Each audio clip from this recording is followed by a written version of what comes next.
اور یہی زبان جنت میں پہنچا سکتی ہے، اور یہی زبان کی بے احتیاطی بندے کو دوزخ کی گہرائیوں میں پہنچا سکتی ہے۔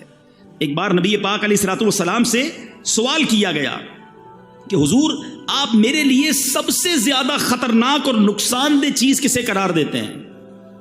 ہمارے ایک صحابی نے پوچھا حضور میرے بارے میں اب سب سے زیادہ خطرناک نقصان دہ چیز کسے فرماتے ہیں؟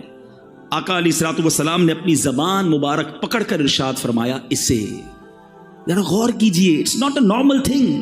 آپ دیکھیے اللہ نے ہر چیز کے لیے ہمیں دو چیزیں دی ہیں، دو پارٹس دیے ہیں، ہاتھ دو ہیں، کان دو ہیں، آنکھیں دو ہیں، پیر دو ہیں، زبان ایک ہی دی ہے، اس کے بھی 32 پہرے دار ہیں، مگر بندہ اس کا پہرا توڑ کر بھی رب کی نافرمانی کر جاتا ہے۔ غور کیجئے، کہا جاتا ہے کہ جو عقل مند ہوتا ہے نا اس کی زبان دل کے پیچھے ہوتی ہے، پہلے وہ سوچتا ہے کہ بولوں یا نہ بولوں، پھر بولتا ہے، اور جو بے وقوف ہوتا ہے نا اس کی زبان دل سے آگے ہوتی ہے، وہ پہلے بول کے بعد میں سوچ رہا ہوتا ہے کیا کہہ دیا۔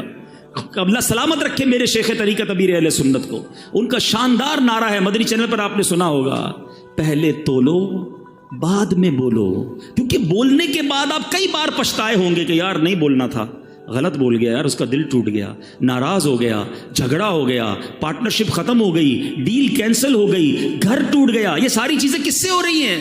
یہ زبان سے ہو رہی ہیں۔ گھر میں جھگڑے، طلاقیں، جھگڑے، ناراضگیاں، غیبتیں، یہ زبان ہی تو ہے۔ اور اگر بندہ پہلے سوچ لیتا بولنے سے پہلے، قرآن کہہ رہا ہے اے ایمان والو اللہ سے ڈرو اور سیدھی بات کہو۔ اے میرے میٹھے اسلامی بھائیوں، وی ہیو ٹو انڈرسٹینڈ، اللہ نے یہ بہت بڑی نعمت دی ہے، زبان آفت نہیں ہے۔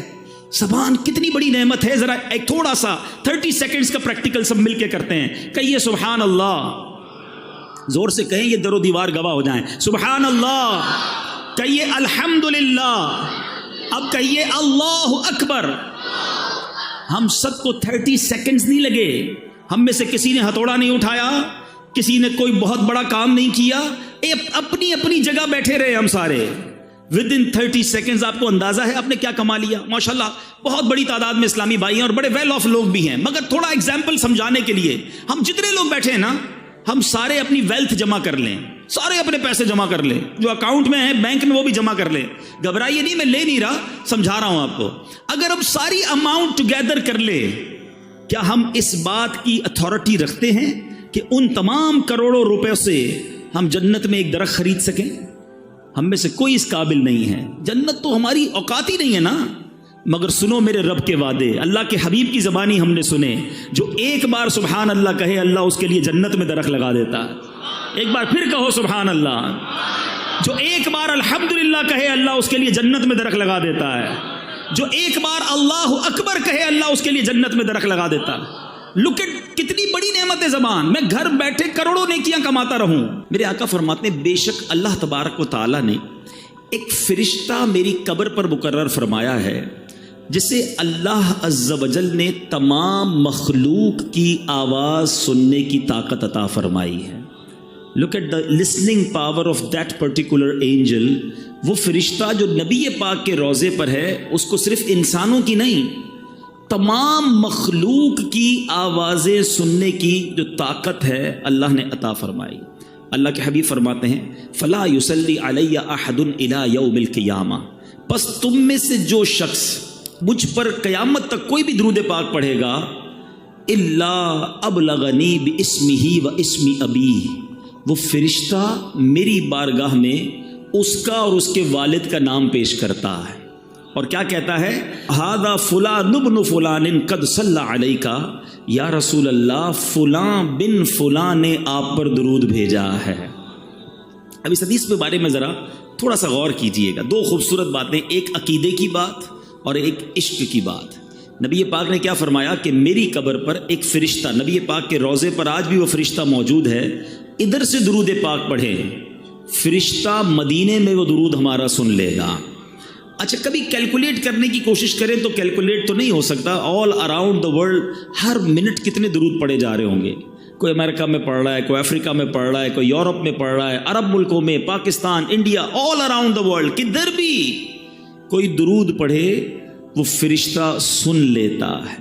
اچھا ایک ہے سننا لسننگ اور دوسرا ہے ریکگنائز کرنا, پہچان بھی لینا. موبائل میں ہمیں کال آتی ہے, آج کل بڑے سافٹ ویئر آ گئے ہیں, یہ تو پتہ چل جاتا ہے کس کی کال ہے, لیکن یہ نہیں پتہ چلتا کہ اس کے والد کا نام کیا ہے. فرشتہ پڑھنے والے کی آواز بھی سن لیتا ہے اور جس نے درود پڑھا ہے اسے بھی پہچان لیتا ہے, اس کے والد کا نام بھی پہچان لیتا ہے. اب بڑی آسان سی بات ہے, آپ سب ماشاءاللہ پڑھے لکھے لوگ ہیں اور ویل آف لوگ ہیں. آپ کے گھر کے باہر ایک چوکیدار ہوتا ہے, ایک دربان ہوتا ہے, اور دنیا کا دستور ہے جو چوکیدار ہوتا ہے نا اس سے زیادہ پاورفل بندہ اس گھر کے اندر ہوتا ہے. زیادہ اتھارٹی کا حاصل کرنے والا, زیادہ پاورفل وہ گھر کے اندر ہوتا ہے, باہر چوکیدار پیغام رساں ہوتا ہے. سمپل کوسچن ہے میرا, جس نبی علیہ الصلوۃ والسلام کے دربان کی سماعت کا عالم یہ ہے, اس آقا کی سماعت کا عالم کیا ہوگا؟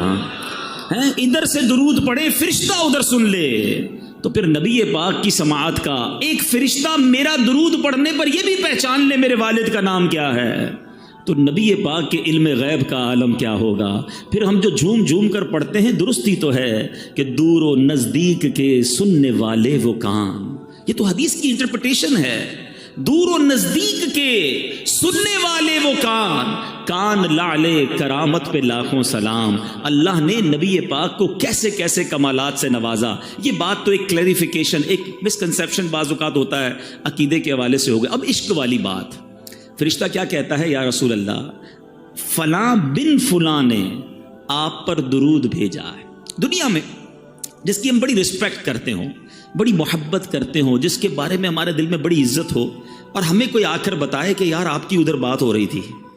فار ایگزامپل, آپ ہر کوئی اپنے پیر سے بڑی محبت کرتا ہے, آپ کو کوئی کہے یار آپ کے پیر و مرشد کے پاس آپ کا ذکر ہو رہا تھا, آپ کہیں گے اچھا واقعی میری بات ہو رہی تھی؟ ہاں آپ کی بات ہو رہی تھی. اچھا بتاؤ تو صحیح کیا بات ہو رہی تھی. بندہ ریپیٹ کرتا ہے, اچھا کس حوالے سے بات ہوئی؟ واقعی میرا نام لیا گیا تھا ادھر. جس کی بھی آپ دنیا میں رسپیکٹ کرتے ہیں, اگر آپ کا ذکر اس کے پاس ہو, یو فیل ویری ویل, آپ کو بہت اچھا لگتا ہے, اور اچھی بات ہے یہ. سچ بتاؤ ایک غلام کے لیے اس سے بڑی کیا سعادت ہے؟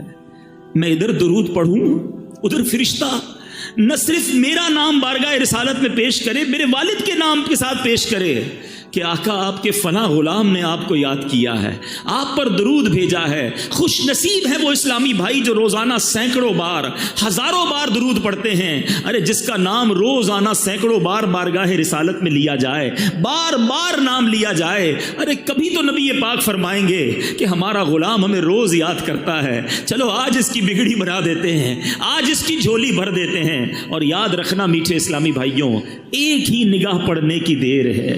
نبی پاک نے اگر ایک بار توجہ فرما لی نا, شاعر لکھتے ہیں یاد رکھو اگر اٹھ گئی ایک نظر, یاد رکھو اگر اٹھ گئی ایک نظر, جتنے خالی ہیں سب جام بھر جائیں گے. آقا کی نگاہ پڑھنے کی دیر ہے تو درود پاک یہ آپ کے پاس گویا کارڈ ہے, انٹری کارڈ ہے. آپ جتنی بار چاہتے ہیں میرا نام بارگاہ رسالت میں لیا جائے, جتنی بار آپ چاہتے ہیں کہ سرکار کی بارگاہ میں میرا ذکر ہو جائے, آپ اتنی بار درود پاک پڑھ لیجئے. فرشتہ آپ کا نام, آپ کے والد کا نام آقا علیہ الصلوۃ والسلام کی بارگاہ میں پیش کرے گا. آئیے میں بھی نیت کروں اور آپ بھی نیت کریں, انشاءاللہ روزانہ کثرت کے ساتھ درود پاک پڑھیں گے. حضرت اسید بن حفیر رضی اللہ عنہ کے بارے میں آتا ہے, ایک بار آپ سورہ بقرہ کی تلاوت اپنے گھر میں کر رہے تھے, آپ کے گھر کے باہر آپ کا بچہ چھوٹا سا وہ بھی بیٹھا تھا اور ایک گھوڑا بندھا ہوا تھا, وہ گھوڑا اچھلنے لگا. حضرت اسید کہتے ہیں میں نے تلاوت روک دی, گھوڑا بھی کام ڈاؤن ہو گیا, دوبارہ تلاوت کی, دوبارہ گھوڑا اچھلنے لگا. آپ کہتے ہیں مجھے ڈر لگا یہ گھوڑا بچے کو نہ تکلیف پہنچا دے. پھر میں نے قرآن پڑھنا روک گیا, پھر گھوڑا کام ڈاؤن ہو گیا. تھرڈ ٹائم کہتے ہیں میں نے تلاوت کی, پھر گھوڑا اچھلنے لگا. میں نے سوچا بچے کو اٹھا لیتا ہوں. باہر صحن میں جب بچے کو اٹھانے آیا, حضرت اسید کہتے ہیں میں نے آسمان کی طرف دیکھا, آسمان پر جیسے ابھی آپ کو فانوس نظر آ رہے ہیں, کہتے ہیں عجیب و غریب کمکمے فانوس تھے, لیمپس تھیں. میں حیران ہو گیا, پورا آسمان بھرا ہوا تھا. میں بچے کو لے کر اندر آ گیا. صبح نبی پاک کے دربار میں گیا, آقا سے عرض کیا آقا رات بڑا عجیب معاملہ ہوا, میں تلاوت کر رہا تھا, باہر نکلا تو بڑا عجیب سما تھا آسمان پر. اللہ اکبر. سنیے نبی پاک نے کیا فرمایا. آقا فرماتے جس کا مضمون ہے اے اسید وہ فرشتے تھے جو تمہاری تلاوت سن کر زمین پر آ رہے تھے, اگر تم تلاوت جاری رکھتے تو صبح سارے شہر والے فرشتوں کی زیارت کر لیتے. یعنی تلاوت قرآن فرشتوں کا نزول کا سبب ہے. ہم لیکن کتنا تلاوت کرتے ہیں. آج بہت بڑی تعداد میں یہاں عاشقان رسول موجود ہیں. ہمارے پاس کتنی ساری چیزوں کے لیے ٹائم ہے. ارلی مارننگ ہم ویک اپ ہوتے ہیں, سب سے پہلا کام پہلے ہوتا تھا, لوگ دعا پڑھتے تھے, وضو کرتے تھے, نماز پڑھتے تھے, واش روم جاتے تھے. اب پہلا کام موبائل ڈھونڈتا ہے بندہ. موبائل ڈھونڈا, سب سے پہلے واٹس ایپ چیک کرنا ہے. اچھا واٹس ایپ میں بھی امپورٹنٹ میسج پہلے, کیونکہ اب تو بہت سارے واٹس ایپ ہیں, کچھ لوگوں نے مارک کر کے رکھے ہوتے ہیں ٹاپ پریورٹی. جو ای میل والے ہیں وہ ای میل پہلے کھولتے ہیں, بزنس گروپ الگ بنائے ہیں. امپورٹنٹ میسج مس نہ ہو جائے. ہماری لائف اسی کے گرد چل رہی ہے.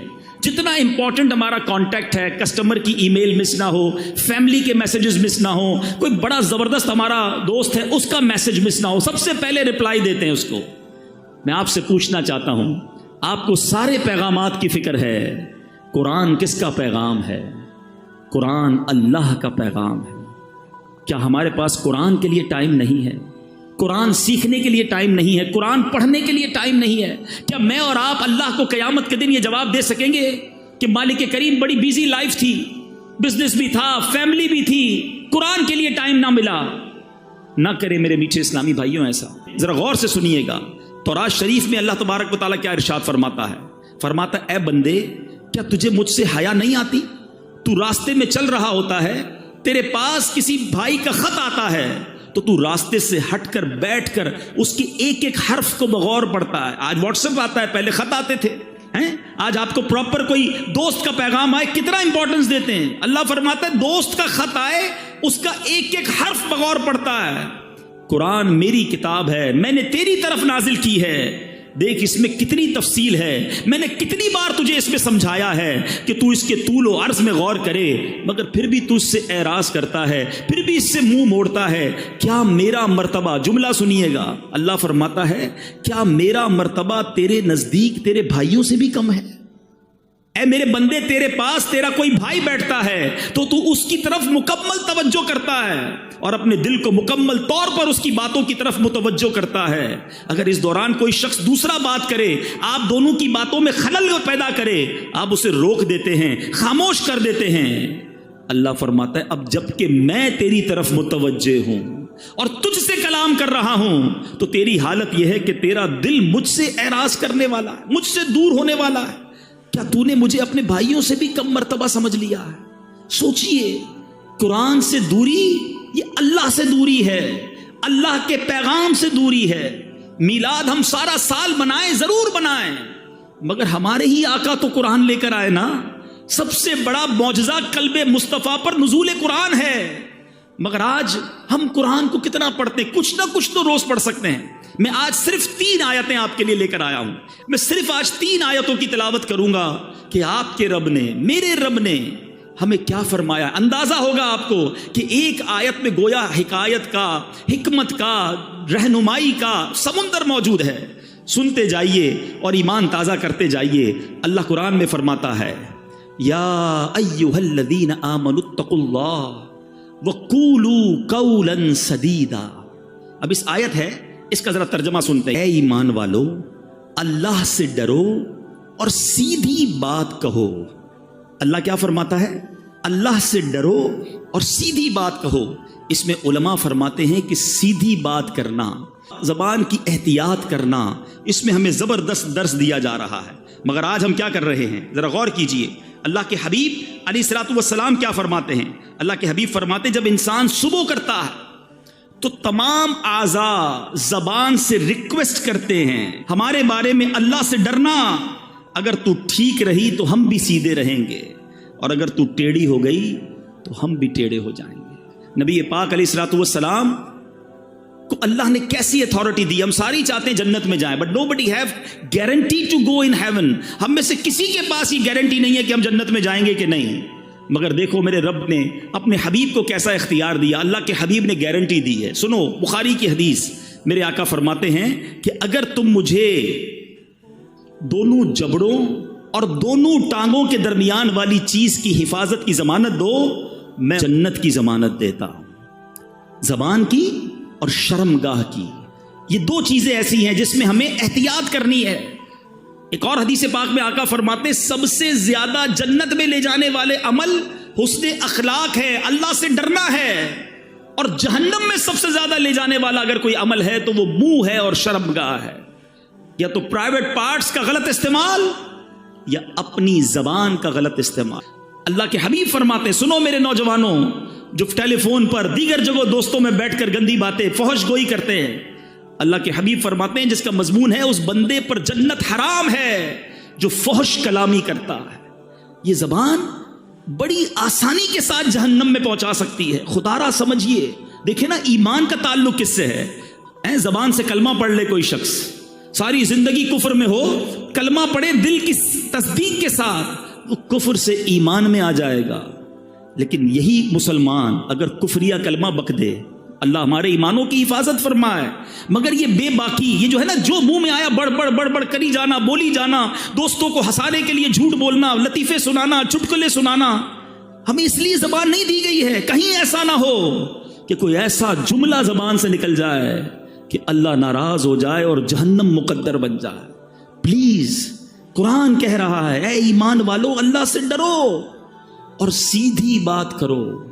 ایک اور آیت قرآنی پیش کرتا ہوں۔ میں نے جس طرح بیان میں کہا میں آج آپ کو صرف 3 آیتیں سنانے آیا ہوں، لیکن آج ایک وعدہ لے کر جانا ہے کہ آج انشاءاللہ ہم یہ جذبہ لے کر جائیں گے کہ اب قرآن سے کنیکشن مضبوط کریں گے، اب قرآن پڑھنے والے اور سمجھنے والے بنیں گے، قرآن سے دور رہ کر زندگی اچھی نہیں۔ اللہ قرآن میں ارشاد فرماتا ہے، اگلی آیت اللہ فرماتا ہے یا ایھا الذین آمنوا اتقوا اللہ وکونوا مع الصادقین۔ ترجمہ سنیے، اے ایمان والو اللہ سے ڈرو اور سچوں کے ساتھ ہو جاؤ، ہیں سچوں کے ساتھ ہو جاؤ۔ اس آیت میں 2 باتوں کی ہمیں زبردست ترغیب دی جا رہی ہے، ایک سچ کی اور دوسری اچھی کمپنی کی، کہ ہمارا اٹھنا بیٹھنا، ہماری دوستیاں، ہماری گیدرنگز کیا ہونی چاہیے۔ سچ کی جہاں تک بات کریں، بزرگ بیٹھے ہیں، پہلے کیا ہوتا تھا؟ پہلے لوگ کہتے ہیں یار بندہ کبھی کبھی جھوٹ بول دیتا ہے، مگر آج ایسا فیل ہوتا ہے کہ بندہ کبھی کبھی سچ بولتا ہے۔ اتنا جھوٹ ہو گیا عام، اتنی عادت خراب ہو گئی، ہر بات میں جھوٹ، مذاق میں جھوٹ، ہم اس کو کوئی گناہ ہی نہیں سمجھتے۔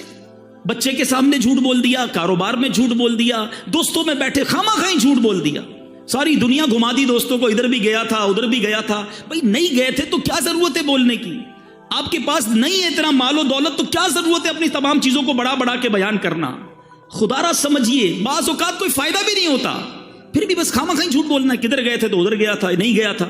نہ کریں ایسا، خدا را اللہ تعالیٰ کو سخت ناپسند ہے، جھوٹ اسلام میں سخت ناپسندیدہ ہے۔ بلکہ ایک اور آپ کو بات بتاؤں، جھوٹ ایسا جرم ہے جو صرف اسلام میں نہیں، دنیا کے تمام ریلیجنز میں کسی مذہب میں جھوٹ پسندیدہ نہیں ہے، کسی نیشن کے اندر، دنیا کی کسی قوم میں جھوٹ پسندیدہ نہیں ہے، مگر افسوس یہ ہے کہ جو اسلام سچ لے کر آیا، آج مسلمان کہلانے والا جھوٹ بولتا ہے۔ آقا کون ہے؟ سیدی اعلیٰ حضرت لکھتے ہیں سچی بات سکھاتے یہ ہیں۔ سچی بات سکھانے والے آقا کا امتی جھوٹ کیسے بولے؟ سوچئے نا، حدیث کے الفاظ ہیں جب بندہ ایک بار جھوٹ بولتا ہے، فرشتہ اس کے منہ کی بدبو سے 1 میل دور ہو جاتا ہے۔ اب آپ سوچیں میں جھوٹ بول بول کے سارے فرشتوں کو دور کر بیٹھا تو کدھر سے گھر میں رحمت آئے گی؟ منافقت کی علامت کہا نبی پاک نے جھوٹ بولنے کو۔ پیارے آقا علیہ الصلوۃ والسلام معراج کی رات جب آسمانوں پر تشریف لے گئے، جہنم کے طبقات کو ملاحظہ کیا تو آپ نے دیکھا کہ ایک بندے کو اس کے گال چیرے جا رہے تھے، ہک کے ذریعے گال چیرا جا رہا تھا، گدی تک لے گئے، پھر دوسرے گال پر فرشتے آئے، اس کو چیرا تو پہلا ٹھیک ہو گیا۔ نبی پاک نے پوچھا یہ کون ہے؟ جبریل امین سے عرض کی حضور یہ وہ ہیں جو جھوٹ بولتے تھے۔ کیسے برداشت کریں گے یہ عذاب؟ خدا را میرے میٹھے اسلامی بھائیوں، ہمارا مذہب، ہمارا اسلام، ہمارا قرآن، نبی پاک کی تعلیمات ہمیں سچ کا درس دیتے ہیں۔ ہم تو ڈیلیبریٹلی یا ان ڈیلیبریٹلی اپنے بچوں کو بچپن سے ہی جھوٹ کی تربیت دیتے ہیں نا۔ گھر میں موجود ہیں، بچے سے کہیں گے بیٹا کہہ دو ابو نہیں ہے گھر پہ، سو رہے ہیں ابو، سو رہے ہیں، بہت بیزی ہیں ابو صاحب، ٹی وی دیکھ رہے ہیں، کہہ رہے ہیں بہت بیزی ہے۔ اچھا بچہ یہ کنوے تو کر دیتا ہے آپ کا میسج، مگر وہ سیکھ کیا رہا ہے کہ جب بھی پرابلم ہو جھوٹ بول دینا چاہیے، نہیں ملنا ہے تو جھوٹ بول دیں۔ یہی بیٹا بڑا ہو کر پھر ابو کو گھما رہا ہوتا ہے، نہیں ابو میں مسجد گیا تھا، میں تو دوستوں میں بیٹھا تھا، قرآن پڑھنے گیا تھا، سنیما گھر پہ بیٹھ کر آپ کو گھما رہا ہے۔ کیوں؟ آپ نے ہی بچپن میں ٹریننگ دی نا۔ سیکھو غوث پاک کی والدہ سے، بغداد جا رہے کا بیٹا ہر حال میں سچ بولنا، ڈاکو آ گئے غوث اعظم نے ادھر بھی سچ بولا، مال نہ گیا سارے قافلے نے توبہ کر لی۔ سچ کو آنچ نہیں ہے، کاش ہم ہر حال میں سچ بولنے والے بن جائیں۔ حدیث پاک سنیے، سچ کی فضیلت پر ایمان تازہ ہو جائے گا۔ اللہ کے حبیب علیہ الصلوۃ والسلام فرماتے ہیں بے شک سچائی بھلائی کی طرف ہدایت دیتی ہے اور بھلائی جنت کی طرف لے جاتی ہے، اور آدمی برابر سچ بولتا رہتا ہے یہاں تک کہ وہ صدیق ہو جاتا ہے۔ آئے ہائے، جب یہ حدیث سنی نا میں نے، اللہ سے دعا ہے کہ ہم اللہ کی بارگاہ میں صدیق بن جائیں۔ جھوٹ بولنے والوں سنو اسی حدیث کا اگلا پارٹ، اللہ کے حبیب کہتے ہیں جھوٹ بدکاریوں کی طرف لے جاتا ہے اور بدکاریاں جہنم میں پہنچاتی ہیں، اور آدمی برابر جھوٹ بولتا رہتا ہے یہاں تک کہ وہ اللہ تعالیٰ کے نزدیک کذاب لکھ دیا جاتا ہے۔ اس سے بڑا بدبخت کون ہے جو اللہ کی بارگاہ میں کذاب لکھا ہوا ہے؟ نہ کرے ایسا، آج سچی پکی توبہ کرے۔ آپ کو ایک اور بات بتاؤں، بہت سارے اسلامی بھائی دوست ملتے ہیں، جاننے والے ملتے ہیں، ڈاکٹر بھی ہو سکتا ہے یہاں بیٹھے ہوں گے، وہ بھی بتائیں گے آج کل بہت بڑی ایک پرابلم ہے ڈپریشن، نیند نہیں آتی، سکون نہیں آتا۔ آپ کو پتا ہے سچ جو بولنے والا ہوگا نا وہ پرسکون رہے گا، وہ ریلیکس ہوگا کیونکہ وہ سچ کہہ رہا ہے، اور جھوٹ بولنے والا آپ کو بہت مضطرب ملے گا، ٹینشن میں ملے گا۔ اس کی وجہ بھی ہے نا، لاجیکلی وجہ بھی ہے۔ ایک بندے کو جھوٹ بولا ہے کہ میں فلاں جگہ پہ رہتا ہوں، ایک کو یہ کہا ہے میرا کاروبار یہ ہے، حالانکہ نہ کاروبار یہ ہے نہ رہتا ادھر ہے۔ آفس میں جو جاب کرتے ہیں انہوں نے اپنی نانی مار دی ہے آفس میں، ایک بار بیمار بتایا، دوسری بار انتقال بتا دیا۔ اب ساری زندگی یاد رکھنا پڑے گا کہ آفس میں نانی کا انتقال ہو گیا ہے، اب آفس میں دوبارہ نانی بیمار نہیں ہو سکتی، تو اب ٹینشن ہے نا، سنبھالنی پڑے گی۔ جدھر جدھر جھوٹ بولا وہ فائل سنبھالنی پڑے گی۔ اس کو طارق روڈ کی جگہ ڈیفینس بتایا ہوا ہے، اب یہ جب بھی ایڈریس پوچھے گا اس کو ڈیفینس ہی بتانا ہے، اب یہ فائل بھی سنبھالو۔ تو وہ بیچارہ تو نہیں کہوں گا اس کو، وہ جھوٹا جو ہے وہ اسی ٹینشن میں رہتا ہے کہ ایک جھوٹ بولا ہے اب اس کو سنبھالنا ہے۔ سچے کو کوئی ٹینشن نہیں ہے، وہ ریلیکس ہوگا اللہ کی طرف سے۔ آپ کو پتا ہے نبی پاک پر بہت سارے لوگ ایمان کیسے لائے؟ آقا کا چہرہ دیکھ کر، نبی پاک کا چہرہ دیکھ کر لوگ کہتے ہیں یہ کسی جھوٹے کا چہرہ نہیں ہو سکتا، سچے کے چہرے پہ نور ہوگا، سچے کے چہرے پہ سکون ہوگا۔ آج اپنی ڈکشنری سے جھوٹ نکال دیجئے۔ لوگ کہتے ہیں جناب کاروبار نہیں چل سکتا، مولانا صاحب تقریر تو کر لیتے ہو، ہماری مارکیٹ میں آؤ، ہماری مارکیٹ میں سارے ہی جھوٹ بولتے ہیں، ہم سچ بولیں گے ہم سے کون لے گا، آئٹم دوسرے کا بک جائے گا۔ میرے میٹھے اسلامی بھائیوں، کدھر گیا تمہارا ایمان؟ کبھی کہتے ہو رزق دینے والا رب ہے، آپ سچ بولیں اللہ آپ کے کاروبار میں اور برکت ڈال دے گا، وہ آپ کے تھوڑے میں بڑی قناعت اور برکت ڈال دے گا۔ تو آج نیت کرتے ہیں انشاءاللہ آج کے بعد جھوٹ نہیں بولیں گے انشاءاللہ۔ آخری آیت اور کمال کی آیت، اور یہ آج کے اس پورے اجتماع کے لیے بہت ہی ریلیونٹ ہے۔ اللہ کریم قرآن مجید فرقان حمید میں ارشاد فرماتا ہے، یا ایھا الذین آمنوا لا تبطلوا صدقاتکم بالمن والاذی، اے ایمان والو اپنے صدقے برباد نہ کرو احسان جتا کر اور تکلیف پہنچا کر۔ اے ایمان والو احسان جتا کر اور تکلیف پہنچا کر اپنے صدقے باطل نہ کرو۔ صدقے کیسے باطل ہو جائیں؟ کسی غریب کو دیا اس نے ریسیو کر لیا، کسی تنظیم میں دیا رسید مل گئی، پھر کیسے ختم ہو جاتے ہیں؟ سنیے، ہم بہت بڑی مسٹیک کرتے ہیں۔ بعض اوقات کسی کی مدد کرتے ہیں، ساتھ اس کو جتاتے بھی ہیں، ہاں بھائی یاد ہے نا تیری بچی کی شادی کروائی تھی، بھول تو نہیں گئے گھر میں نے دلایا تھا، پہلی بار نوکری کرنے آیا تب پھٹے ہوئے چپل پہنے تھے، آج گاڑی میں گھوم رہا ہے، میرا احسان یاد نہیں ہے؟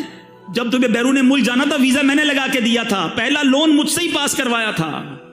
استغفر اللہ، ذرا سوچیے اس غریب کا کیا حال ہوتا ہوگا جس کو یہ شخص جتا رہا ہے، کیا وہ خوش ہوتا ہوگا؟ آج سے 4-5 سال پرانی بات ہے، علاقہ نہیں بتاؤں گا، ایک صاحب سے یہ مجھے ملانے لے گئے، بہت بڑی شخصیت بتاتے تھے، بڑا گھر تھا، ہم بیٹھے گارڈن کے اندر، چائے لے کر ایک ملازم آیا، میں وہ واقعہ بھولتا نہیں ہوں، جب بھی میں یہ بیان کرتا ہوں مجھے وہ نوکر بیچارہ چائے لے کر آنے والا یاد آ جاتا ہے۔ وہ چائے لے کر جب آیا نا تو جو سیٹھ صاحب تھے وہ مجھے کہتے ہیں، حالانکہ میری پہلی ملاقات، میری کوئی پرانی سلام دعا نہیں ہے، مجھے کہتے ہیں یہ میرا ملازم ہے، میں نے اس کی بچی کی شادی کرائی اور اس کی بچی کو گھر بنا کے دیا، پوچھو اس سے، مجھے کہتے ہیں۔ اب یقین کریں میں کہ شرم سے پانی پانی ہو گیا، میں نے کہا یار یہ ملازم کیا سوچ رہا ہوگا اس وقت، اور نہ جانے اس بندے نے کتنے لوگوں کو یہ گنوایا ہوگا۔ وہ غریب سوچتا ہوگا کہ یا اللہ یہ سیٹھ صاحب تو جب دیکھو مجھے ذلیل کرتے ہیں، یاد رکھیے میرے میٹھے اسلامی بھائیوں، یہ صدقہ ختم ہو جائے گا، یہ باطل ہو جائے گا، بلکہ گناہ ہو جائے گا اگر ہم کسی کو دے کر احسان جتائیں۔ ارے اگر آج میں نے اور آپ نے کسی کی مدد کی، اس میں میرا آپ کا کیا کمال ہے؟ یہ اللہ کی مہربانی ہے۔ ارے میں اور آپ بھی کسی کے دروازے پر کھڑے ہو سکتے تھے کہ میرا والد ہاسپٹل میں ہے، بل دینے کے لیے پیسے نہیں ہیں، برائے کرم مدد کر دو۔ میری بچی کی شادی ہے، تاریخ مل گئی ہے، جہیز کے پیسے نہیں ہیں، میں اور آپ بھی کسی کے دروازے پر کھڑے ہوتے ہیں۔ اگر آج اللہ نے مجھے اور آپ کو دینے والا بنایا تو ہم احسان جتائیں گے؟ ہم کوئی اپنی بڑائی بیان کریں گے؟ ارے اللہ کا شکر ادا کیا کرو۔ خدا کی قسم، جس کو رب نے دینے والا بنایا وہ زکات دے، ساتھ سجدہ بھی کرے کہ مولا تیری مہربانی، تو نے دینے والا بنایا۔ آج لوگ میرے پاس آتے ہیں، میں انہیں دیتا ہوں، اللہ یہ تیری مہربانی، میرے اندر کوئی کمال، کوئی ہوشیاری نہیں۔ آج صدقے دے کر، خیرات دے کر نام چاہیے، اعلان چاہیے۔ یاد رکھو یہ برباد ہو جائے گا۔ جو لوگوں کو دکھانے کے لیے صدقہ کرتے ہیں، لوگوں کو دکھانے کے لیے عبادت کرتے ہیں، وہ صدقہ قبول نہیں ہے۔ میں جانوں، میرا رب جانے۔ اگر کسی کے ساتھ مہربانی کی سچ بتاؤں، جو ادارے، جو غریب لوگ، جو تنظیمیں ہماری زکوٰۃ لیتی ہیں نا، یہ محسن ہیں ہمارے، ان کا شکریہ ادا کرو کہ یہ مال کا میل لے کر جاتے ہیں ہمارے، مگر ہم صدقہ دے کر احسان جتائیں۔ اور پھر ایک اور غلطی جو کرتے ہیں ہم، قرآن کہتا ہے تکلیف پہنچا کر، اچھا یا تو احسان جتائیں گے یا ایکسپیکٹیشن ہوگی کہ یار صدقہ دیا ہے، گھر بنایا، اب دعوت تو کرے گا نا میری۔ عجیب آدمی ہے، مجھی سے قرضہ لیا، نکلا سامنے سے سلام بھی نہیں کیا۔ یہ کیا ہے؟ آپ کی کوئی ایکسپیکٹیشنز ہیں، آپ ان سے کچھ بدلہ چاہتے ہیں کہ آپ نے مدد کی ہے تو یہ آپ کو بدلے میں کچھ دے۔ پھر آپ نے اللہ کے لیے کیا کیا؟ عمرے پر بھیجیں گے، حج پر بھیجیں گے، دیکھو بھائی ہر چکر پہ میرا نام لینا، میرے ابو کے نام کا عمرہ کرنا، وہاں جا کے فون بھی کرنا، میسج بھی کرنا۔ ارے اللہ کے بندے، آپ یہ کیا کر رہے ہیں؟ آپ بھول جائیں دے کر، آپ جانیں، آپ کا رب جانے، وہ کچھ بھی نہ کرے نا عمرے پہ جا کر، ہر قدم پر آپ کو نیکی ملنی ہے۔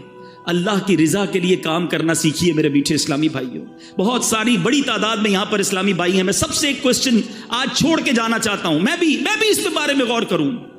ایسی کتنی نیکیاں ہیں میرے پاس، اور ایسی کتنی نیکیاں ہیں آپ کے پاس جو فقط میں جانوں اور میرا رب جانے؟ اپنے بارے میں چیک کر لو، ہم سارے چیک کر لیں۔ پہلے ایک بات بڑی مشہور تھی، نیکی کر دریا میں ڈال، آج تو نیکی کر اور فیس بک پہ ڈال۔ یہ سوشل میڈیا نے ہم کو کہیں کا نہیں رکھا ہے، ہر چیز لوگوں کو بتانی ہے، چھپ چھپ کر کیے جو کام وہ بھی لوگوں کو بتانے ہیں۔ خدارا نکل آئے اس سے۔ کیوں بتاؤں کہ میں نے کتنے عمرے کیے، کتنے حج کیے، کتنے روزے رکھے؟ اگر کوئی تہجد پڑھتا ہے بڑی بات ہے، مگر بتانے کی جلدی کیوں ہے؟ نہ کریں ایسا۔ پرانی 15 سال پرانی نیکیاں لوگوں کو یاد ہیں۔ کل جھوٹ بولا تھا یاد ہے؟ آج صبح آنکھوں نے حرام دیکھا وہ یاد، اس پر توبہ کر لیا آپ نے؟ جو آپ لوگوں کو بتا رہے ہیں کہ میں نے اتنے سال پہلے حج کیے اور عمرے کیے اور مسجد بنائی اور فلاں بچیوں کی شادیاں کرائیں۔ خدارا اپنی نیکیوں کو چھپانا سیکھیے۔ اخلاص کی تعریف پتہ ہے کیا ہے؟ علماء فرماتے ہیں اخلاص کی ڈیفینیشن یہ ہے کہ جس طرح بندہ اپنے گناہوں کو چھپاتا ہے۔ آپ میں سے کوئی ہے جو چاہے میرے گناہ لوگوں کو پتہ چل جائیں؟ کل میں نے یہ گناہ کیا، یہ غلطی ہو گئی، کوئی نہیں چاہتا، چھپاتے۔ فرمایا جس طرح گناہ کو بندہ چھپاتا ہے اس طرح اپنی نیکیوں کو چھپائے۔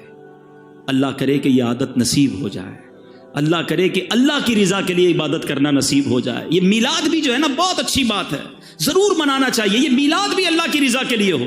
اگر اس لیے میلاد منایا کہ لوگوں میں واہ واہ ہو، ثواب نہیں ملنا، اور اس لیے ہو کہ اللہ راضی ہو جائے، اللہ کے حبیب راضی ہو جائیں، ان کا چرچا اور بلند ہو، آپ کی مال میں، کاروبار میں برکتیں شروع ہو جائیں گی، مگر نیت اچھی ہو۔ اب آخری بات، شیطان اتنا مردود ہے، ابھی میں جو بیان کر رہا ہوں نا، اب اس بیان کے دوران بھی شیطان جو ہے وہ خیال یہ لا رہا ہوگا کہ یار یہ صحیح کہہ رہے ہیں، وہ فلاں بندہ ہے نا وہ بڑا ہی لوگوں کو دکھا کر چندہ دیتا ہے، فلاں جو ہے نا وہ بڑا ریاکار ہے، دکھلاوے والا، ہمیں کوئی اور یاد آ رہا ہے۔ بیان سن رہے ہیں، بندہ کوئی اور یاد آ رہا ہے۔ اور اللہ کے بندوں، ہمیں کسی اور کے بارے میں نہیں سوچنا، اپنی اصلاح کرنی ہے۔ اپنے بارے میں سوچیں کہ میرے اندر اگر یہ ہے کہ میں دوسروں کو بتاؤں میں کیا کیا کرتا ہوں، تو پھر اپنا علاج کرے۔ دوسروں کے بارے میں وی ہیو نو پیرامیٹر۔ اگر مثال کے طور پہ کوئی بندہ چندہ دیتے وقت، نیکی کرتے وقت لوگوں کو بتاتا ہے، ہم یہ کوئی ہمارے پاس پیرامیٹر نہیں ہے کہ ہم کہیں کہ یہ ریاکاری کر رہا ہے، یہ دکھلاوا کر رہا ہے۔ وہ جانے، اس کا رب جانے۔ انما الاعمال بالنیات۔ مثال دیتا ہوں، ادھر آ کر کوئی بندہ اعلان کرتا ہے کہ بھائی میں 1,00,000 روپے مسجد میں دیتا ہوں، کیا پتا اس کی نیت یہ ہو کہ سارے لوگ سنیں یہ بھی دیں، ثواب ملے گا اسے. یہ اعلان ریاکاری نہیں، دکھلاوا نہیں. ہاں اس لیے کرے کہ جناب ساری دنیا میں واہ واہ ہو جائے، سب کہے میں کتنا بڑا سخی ہوں، تو یہ عمل گناہ ہو جائے گا. انما الاعمال بالنیات. ہم کسی پر فتویٰ نہ لگائیں. میں آج اپنی اور آپ کی اصلاح کے لیے آیا ہوں. سارے اسلامی بھائی اسلامی بہنیں اپنے بارے میں سوچیں کہ ہم کدھر کدھر یہ مسٹیک کر جاتے ہیں، اور اگر ایسا ہے تو اس عادت سے نکل آئیں. معذرت کے ساتھ یہ عورتوں میں بہت زیادہ ہے. کسی رشتہ دار کی مدد کر دی، اب گھما پھرا کے کسی بھی طریقے سے کسی بھی بہانے سے اس کے سامنے یہ بات، یا تو اس کے سامنے کرنی ہے، اس کی پیٹھ پیچھے کرنی ہے کہ ہم نے جناب اس کا یہ کام کر دیا. نہ بتائیں کسی کو، نہ کریں کسی کے ساتھ ایسا. قرآن کہتا ہے یا ایھا الذین آمنوا لا تبطلوا صدقاتکم بالمن والاذی. ایمان والو اپنے صدقے باطل نہ کرو احسان جتا کر، تکلیف پہنچا کر. بہرحال میرے میٹھے اسلامی بھائیوں، بہت مختصر ٹائم ہوتا ہے، ظاہر ایک ہی بیان ملتا ہے.